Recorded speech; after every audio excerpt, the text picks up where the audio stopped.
The Kali homeworld of Sin Montaz rests in the void in quiet solace with its accompanying moons and scatterings of organized Kali home defense fleets. The planet's vast forests from orbit are primarily near black in coloration, yet speckled with organically shaped patches and swirls of colors, spanning across the light spectrum. Among it, bolder, visible, complex networking light patterns of Kali civilization.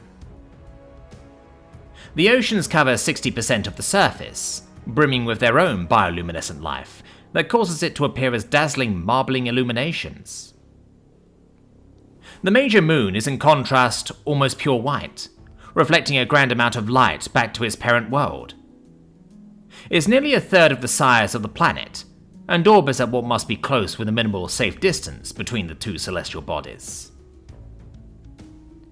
The planet and moons are a visual wonder of beauty amongst the stars, and for the longest time, a beacon of prosperous peace to match.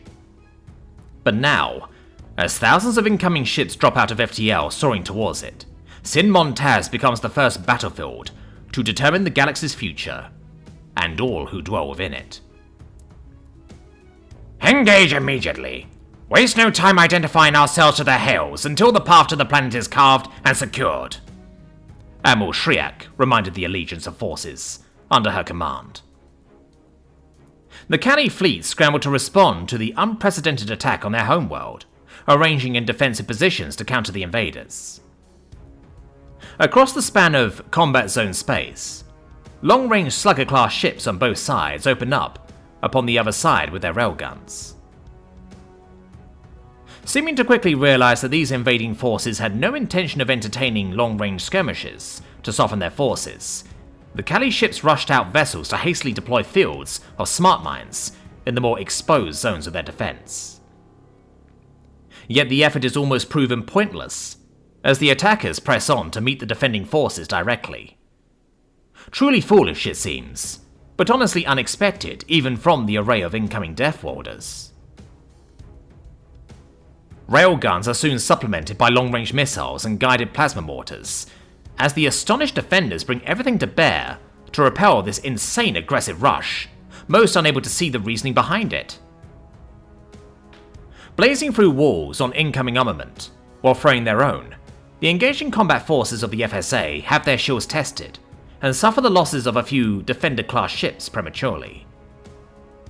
Yet not one ship stalls from their fairly straightforward maneuvers. The Admiral's plan must be abided if this operation is to succeed to any degree. That isn't to say that the Kali aren't suffering their own losses. Much of the Kali's fleets defending their world are of older and more central standardized vessels, but a surprising number are of clearly new models, manufactured with estranged yet familiar Kali insectoid design principles, including the defending Admiral's Field Operator class flagship. Its size easily dwarfs every other Kali ship present, and plated with odd gold and pearl white plating between the usual dark red wine Viper steel infused metals that constructed the outer shell like a titanic, demonic mutated pillbug, dressed up in heavenly adornment. Despite its grandeur, the Kali flagship hides behind a formation of protective vessels, keeping most direct fire occupied. But the attacking forces didn't give the flagship too much mind yet, not wanting to give it more reason to maneuver away from their approach. It's their prime target, but the key is to keep it exactly where it is for the time being. Thankfully, no doubt due to the Kali Admiral's pride or confidence, the flagship only maneuvers to adjust for optimal weapons clearance, as the foes grow exponentially closer. Then, within astonishing time and audacity, they achieve their directive. The FSA forces lock in dangerously close shot-for-shot combat with the bulk of Kali defenses, jumping straight into barbaric slugging matches like fictional depictions of glorified space combat media.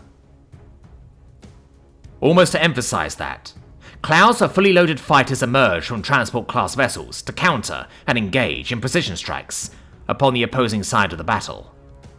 And soon, the light-filled planet of Sin Montaz is given sparse twinkling lights above it as ships erupt, shields deflect, engines burn and plasma flies. A light show over a light show. Filling a shutter within the floor she stands upon, Admiral Shriek accepts a hail from the opposing flagship. The incredibly aged visage of the Kali Admiral, known as Klin Chornamka, came into the Zartuk Admiral's personal screen.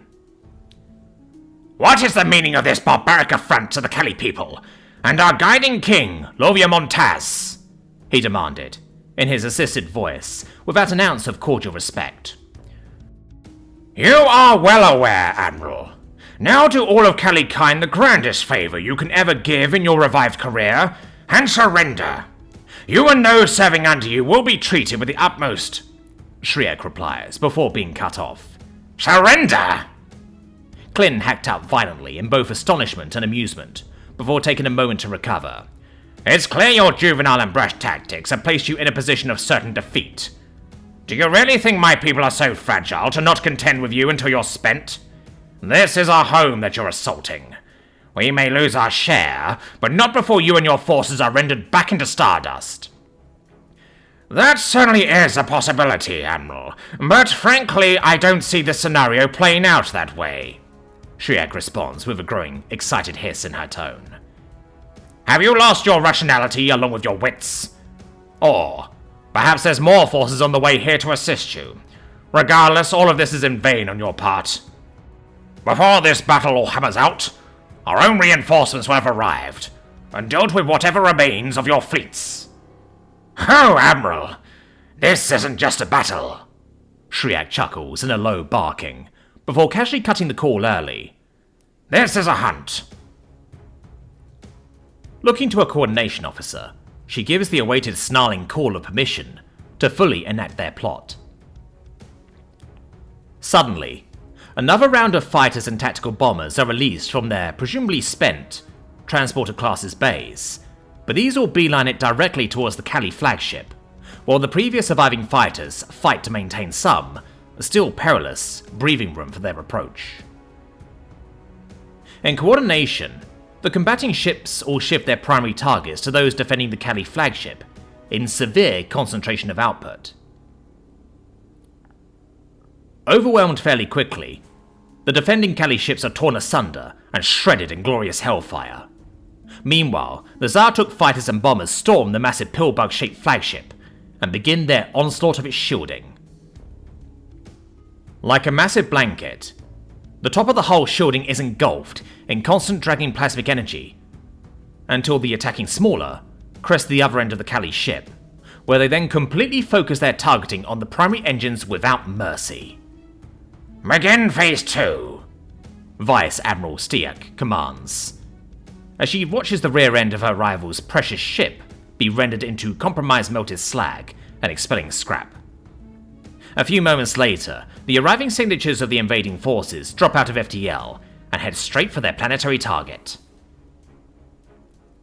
Kali's ships scramble once again, but only reserves and sparse uncontested vessels are able to maneuver into an intercepting blockade. Unfortunately, despite that the smart mines are not meant to activate upon nearby friendly ships, being accidentally rammed from non-optimal placement causes several Kali ships to be damaged before exchanging a single shot. The central blockade runners charge ahead of the newly arrived fleet, taking on the bulk of incoming fire, of which their heavily armed wedged fronts were built to theoretically withstand for a long enough time. As they draw close to the blockade, their hulls are ignited with peppering explosions from entering the field of smart mines, which unfortunately are able to strike the more vulnerable rear sections of the blockade runners. Moving up the sides, MiG Defender-class ships take up the task of specifically targeting the incoming mines, using their own armaments and combat drones in order to achieve it. However, several are swiftly picked off by Kali's slugger shots. Thankfully, their sacrifice was enough for the massive wedged ships to break into the blockade and erupt their array of heavy side armaments and almost unfathomable swarms of combat drones. Like pissed off bees fresh from their kicked hives, the blockade runner drones specifically begin targeting opposing ships' shielding, weapon systems, and deployed fighters in sheer overwhelming swarming force. Forcing enemy ships away that aren't yet destroyed or effectively disabled, the heavily damaged runners part from each other in opposing directions and are properly reinforced with the dividing follow-up fleet. Many designated ships join the battle to assist to keep the blockade divided, while others press on with loaded cargo towards the planet to loom close to its atmosphere. Simone grips Chuck's armored shoulder reassuringly as the signal of ground deployment is presented. In battles past that she took a part in, this was possibly one of the parts of the process she personally dreaded. Being cooped up in a packed space with many other faces around, while hoping that you're not obliterated from something you simply can't see or expect. The armored shuttle they stand in is one of many that are beginning their descent towards the planet's surface. But even with forward fighters and bombers softening the city's AA defenses, there's still the very likely chance of winning the worst kind of lottery. The redhead looks to the other familiar faces in the shuttle. Miki, Nordrin and Troy stand across from her, closely holding themselves together in their own uniquely painted sets of power armor. Troy even repainted his own to better match the Gratz, with the visor fangs and such. She can't see their faces clearly, but from their slight movement she guesses they are sharing private words with one another, telling each other how much they mean to them, and that they will do everything it takes to ensure they all make it out alive. Simone almost does the same with Chuck. However, a sudden shudder of the craft they ride in causes her to freeze up and focus on anything potentially more concerning. She calms slightly at the realization it was likely the blistering and burning resistance of the world's atmosphere against the shuttle. Hopefully, that is. Chuck puts a hand on Simone's and also finds herself gazing over at the Grat and Terran. I know you insisted on coming with us, but I'm sorry my people assisted in saving your people from an invasion, only to then drag you into an invasion of our own. Since your people aren't warlike, it feels like a great injustice to involve them like this, she says to both Miki and Nordrin. The Grat duo return their lines of sight directly, so that she can see the tinted view of the two's 8 eyes. The words I spoke to the rude interviewer was not lies, Miki replies sternly. Grat will show the stars our worth, our compassion, our morals. Grat are beings of the stars now. And the spirits of our ancestors are without a doubt proud to see us defending our new community. Our home, Nordrin adds. Not only are we returning the gift you gave us, but we'll ensure it was not in vain. We're all in this together. Your dad and the Manarians won't know what hit them. Troy chimes in with a chuckle. Chuck's eyes flicker between grey and red before she returns a slow nod. Your friendship, loyalty and duty will not be forgotten. Thank you for sticking with us, and following us to the most insane of places, she says genuinely. There will be much more places to go, Miki assures without hesitation. Much! Match, Nordrin echoes more humbly. Simone gives the three a nod as she slightly shakes her wife's shoulder encouragingly, just before a far more concerning rattle of the shuttle occurred. For a brief moment, it felt like their feet would have lifted free from the floor, but the sudden disturbance levels out. They can't hear the sounds outside, but they can certainly hear and feel the muffled reverberations from the weapons fire, trying to take them and other craft around them down. Princess, the forward fighter's progress has been neutered. There's far more hidden defenses appearing everywhere in the city, a Cali comm officer privately informed her directly. We may have to divert our landing further from the palace than planned. No, Jack replies sharply, before pulling away from Simone to make her way to where the comm officer is stationed. We do not have the time to divert. We have to keep the course, she told the man directly. Princess, with all due respect, if we do that we may lose too many forces to accomplish the operation if we maintain course, he informed. The commanders are saying our best chances are to spearhead a focused attack from further away and hope that we do not stall. Knowing giving her father any more time to form an escape was unacceptable, Chuck goes silent as she considers any possible solution. She doesn't want to throw the lives away of those willingly helping her, but none of the choices are good. And if the assault is stalled, many will die anyway. The stress of that situation is overwhelming, but the Queen of the Cali remembered that there is one thing that may just work enough to alleviate the unforeseen additional defenses. But that's only if the faith in her own people is reflective of the truth, rather than blinding, misplaced trust. Give me access to all comm channels, and I mean all, she orders. Princess? The comm officer begins to protest in uncertainty, before his head is rammed by Chax, just hard enough to assert herself. It's Queen, and you will address me as such. Now do as I say.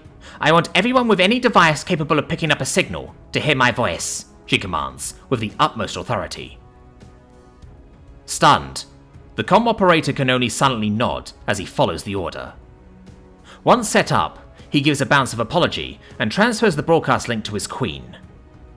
Turning around to face all the cramped soldiers in the shuttle, she closes her eyes and takes a deep breath before speaking. I am Queen Chocolata Motaz, rightful heir and monarch to the Kali throne.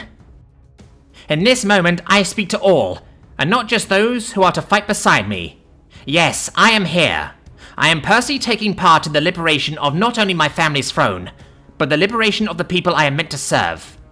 It is clear that my father does not intend to serve the Kali people, or desires to step out of his cowardly bunker to defend them. To my people, even those ordered to oppose me on this day, I hold no hate or ill will towards you, and I'm so sorry that I brought an army to our beautiful world, after I proclaimed that I would do whatever it took to avoid such violence. I couldn't keep that promise, but it's through that promise that I'm here now. Forces beyond any of our control are at play, and if we are to survive the coming future, I needed to act and liberate us. Many of you are scared for your families. What would become of you if the old family assumed the throne once more? But on the graves and memories of my slain family, I vow everything I am to bestow forgiveness and understanding wherever possible. If my family ever did anything that would justify their fates in your mind, I will listen to every word and I will make things right. Because my father's plans of dictatorship and galactic-wide chaos isn't the solution any of us wanted. We desire peace. We desire prosperity. We desire progress. I'm more than happy to personally work to find the solutions that can accomplish all of it. Now, to those who will fire upon me once my hooves hit the ground, I understand you have your orders, your duty, but nothing is going to stop me from my mission here. And although it's not my desire to defeat you I will. I am not the runaway princess that you may know me as. I'm the returning queen. As such, I intend on acting on every duty a queen of the Kali must fulfill. Chuck opens her beaming eyes of fury as she takes another steady breath. I'm enacting the right of the Queen's hunt, she states firmly.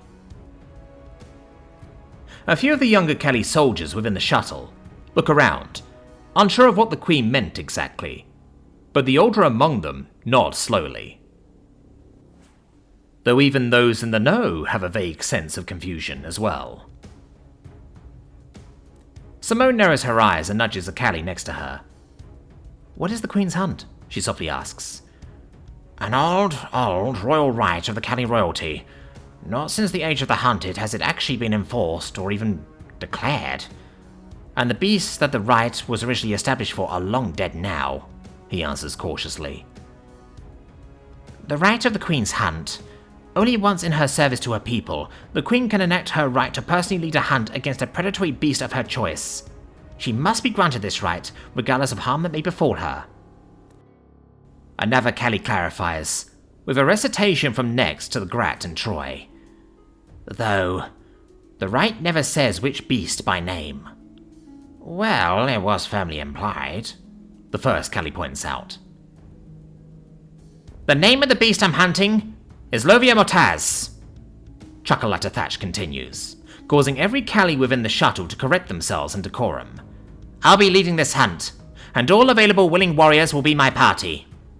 I know the right was initially established for a beast that no longer walks upon Sin Montaz, but the right's purpose is clear and needed. In our emerging days, behind the First Queen, we as a people turned around to the beast together and trampled those fucks into extinction. This, my dear fellow Kali, is no different. We're going to strike the pathetic monster once more and show him why the Kali rose to the stars as one. As a united voice, guided by my foremothers. Chuck is practically screaming in primal rage by this point, something she knows no living Callie has ever seen or heard a modern queen do. My hunting party and I shall hunt this beast and make our home safe again, she declares passionately. Honor me this right. Let me guide you into our future here and now like days of old. Trust me, like how our people trusted the first of my line. Be the gloriously wonderful people I know you to be. Our Mother Moon is always watching. Make her proud above all but yourselves. I do not ask you to fight for me, but at the very least, I order you as your queen to grant me what I'm owed as your servant. Chuck ends the broadcast and eyes the comm officer, awaiting any update. An incredibly tense 10 or so minutes pass, as the officer listens to the incoming feed and reports from command. The shuttle grows silent, as everyone waits with bated breath at what possible response can come from such a declaration. Though, one by one, those still waiting realize that the silence was not only from the lack of words from their mouths, but the significantly dampening barrage that thunders outside. We have a window, the comm officer informs the Queen quickly. Feed is showing wide confusion and conflict amongst enemy forces over how to proceed. Regardless if they choose to open fire again en masse, Command is taking the chance. Hold on. Oh, by our Mother Moon's light. He trails off at what he's seen and hearing. Chuck leans in closer. What is it? What's happening? She asks urgently. Collecting himself for a few seconds, the man responds. Open civil war, Your Majesty, he says, with a mix of hopeful and severely somber tone.